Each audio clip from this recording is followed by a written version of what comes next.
আসসালামু আলাইকুম ওয়া রাহমাতুল্লাহ। নাহমাদুহু ওয়া নুসাল্লি আলা রাসূলিহিল কারীম।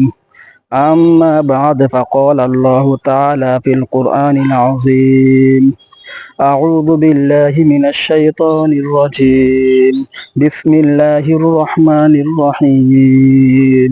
ওয়া আন্নাহু কানা রিজালুম মিনাল ইনসি ইয়াউযুনা বিরিজালিম মিনাল জিন্নি ফাযাদুহুম রাহাকা। وقال رسول الله صلى الله عليه وسلم أول ما يحاسب به العبد يوم القيامة الصلاة। সম্মানিত সুধী, সমস্ত প্রশংসা মহান আল্লাহ তাআলার জন্য, যে মহান আল্লাহ তাআলা রব্বুল আলামিন পুরা পৃথিবী সৃষ্টি করেছেন আসমান জমিন পাহাড় পর্বত জান্নাত জাহান্নাম। আল্লাহ তাআলা রব্বুল আলামিন মোট 18,000 মাখলুকাত সৃষ্টি করেছেন। 18,000 মাখলুকাতের মধ্যে দুনিয়াতে সবচেয়ে সেরা জীব হিসেবে মানুষকে প্রেরণ করেছেন।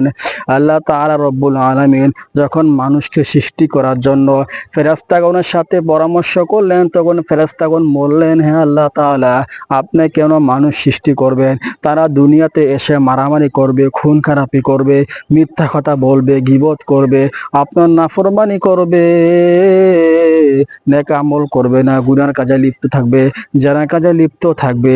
আমরা তো সারাক্ষণ আপনার ইবাদত করি। তখন আল্লাহ তাআলা বলবেন, হে ফেরেশতাগণ, আমি যেটা বুঝি তোমরা সেইটা বুঝো না। তারপর আল্লাহ তাআলা রব্বুল আলামিন প্রথমে আদমকে সৃষ্টি করলেন। আদমকে সৃষ্টি করার পর আদমের ভিতরে রূহ প্রদান করলেন। তারপর সমস্ত ফেরেশতাগণকে বললেন সেজদা করার জন্য। সমস্ত ফেরেশতাগণ সেজদা করলেন, কিন্তু একজন ফেরেশতা সেজদা করে নাই, সেটা হচ্ছে ইবলিস। ইবলিস আল্লাহ তাআলার খুব প্রিয় ফেরেশতা ছিলেন, ফেরেশতাদের মধ্যে লিডার ছিলেন, নেতা ছিলেন। একটু অহংকার থাকার কারণে আল্লাহ তাআলা তার জীবনের সমস্ত নেক আমল ধ্বংস করে দিয়েছে। যদি আমাদের ভিতরে বিন্দু পরিমাণ অহংকার থাকে, তাহলে আমাদের নেক আমল ঠিক এভাবে ধ্বংস হয়ে যাবে। তখন আল্লাহ তাআলা ইবলিসকে বললেন সেজদা করার জন্য। ইবলিস বললেন, আমি হচ্ছি নূরের তৈরি আর এটা হচ্ছে মাটির তৈরি, আমি কেন মাটির তৈরিকে সেজদা করব? আমি সেজদা করব না। তখন আল্লাহ তাআলা ইবলিসকে জান্নাত থেকে বের করে দিলেন। জান্নাত থেকে বের করে দিলেন। তখন ইবলিস বললেন, আপনার বান্দাগণ কিভাবে জান্নাতে আসে সেটা আমি দেখে নিব। তখন আল্লাহ তাআলা বললেন, তুমি চেষ্টা করে দেখো, যদি আমার বান্দাগণ আমার দরবারে পাহাড় পরিমাণ সমান গুনার পূজা মাথায় নিয়া আমার দরবারে হাজির হয়ে আসে, তওবা করে ইস্তেগফার পাঠ করে মাফ চায়, তাহলে আমি মাফ করে দেব।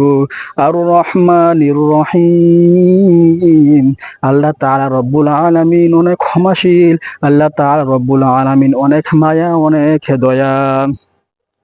তখন আল্লাহ তাআলা রব্বুল আলামিন ইবলিসকে জান্নাত থেকে বের করে দিলেন, জান্নাত থেকে বের করে দুনিয়াতে পাঠাইলেন। তখন আল্লাহ তাআলা রব্বুল আলামিন ইবলিসকে এমন একটি শক্তি দিয়ে দিলেন যে ইবলিস পৃথিবীর এক প্রান্তে থেকে আরেক প্রান্তে মুহূর্তের মধ্যে চলে যেতে পারবে, মানুষের রক্তের সাথে মিশে চলাফেরা করতে পারবে, মানুষের পশমের গোড়া গোড়া চলাফেরা করতে পারবে, মানুষের নফসের ভিতরে ঢুকে মানুষকে ধোঁকা দিতে পারবে, গুনার কাজে লিপ্ত করতে পারবে।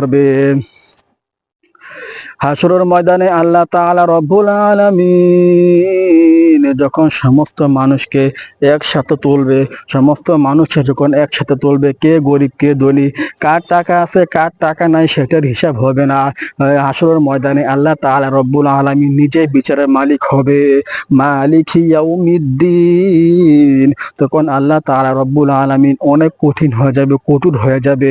তখন আল্লাহ তাআলা রব্বুল আলামিন বলবেন, দুনিয়াতে থাকাকালীন তোমাকে সময় দিয়েছি, রমজান মাস দিয়েছি, শবে বরাত দিয়েছি, শবে কদর দিয়েছি, শুক্রবারের দিন দিয়েছি গুনাহ মাফ করার জন্য, তুমি তখন কেন আসে নাই আমার দরবারে?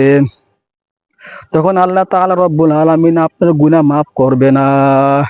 যখন সবার হিসাব শুরু হবে, তখন অনেকে দেখবে তার আমল নামায় অনেক সওয়াব জমে গেছে, অনেকে দেখবে তার আমল নামায় অনেক গুনাহ জমে গেছে।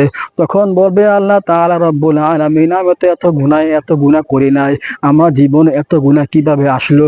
তখন আল্লাহ তাআলা রব্বুল আলামিন বলবেন, তুমি যে দুনিয়াতে থাকাকালীন গুনাহ কাজের জন্য উৎসাহিত করেছো মানুষকে, গুনাহ কাজে জাতির জন্য সাহায্য করেছো, সকলকে গুনাহ কাজ করার জন্য ব্যবস্থা করে দিয়েছো, এজন্য তোমার আমল নামায় এত গুনাহ জমে গেছে। আরেকজন বলবেন, হে রব্বুল আলামিন, আমার জীবনে এত নেক আমল কেন? আমি তো এত নেক আমল কামাই করি নাই। তখন আল্লাহ তাআলা রব্বুল আলামিন বলবেন, তুমি দুনিয়াতে থাকাকালীন যত ভালো কাজ করেছো, মসজিদ মাদ্রাসার জন্য দান করেছো, মানুষকে ভালো ভালো কাজ করার জন্য পরামর্শ দিয়েছো, ভালো কাজ করে মানুষকে ভালো কাজের জন্য উদ্যোগ দিয়েছো, সমস্ত নেক আমল তোমার আমল নামা চলে এসেছে।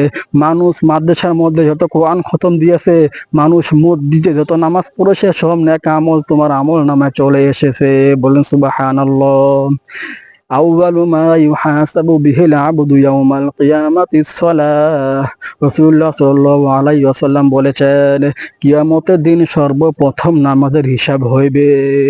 আপনি কিয়ামতের ময়দানে সর্বপ্রথম নামাজের হিসাব হবে। যদি আপনি এখন নামাজ না পড়ে থাকেন, তাহলে নামাজ পড়া শুরু করেন। আল্লাহ তাআলা রব্বুল আলামিন যেন আমাদের সকলকে 5 ওয়াক্ত নামাজ পড়ার তৌফিক দান করে, জান্নাতে যাওয়ার তৌফিক দান করে, সকলে বলে আমিন। এ বলে আমার বক্তব্য শেষ করছি। আসসালামু আলাইকুম ওয়া রাহমাতুল্লাহ।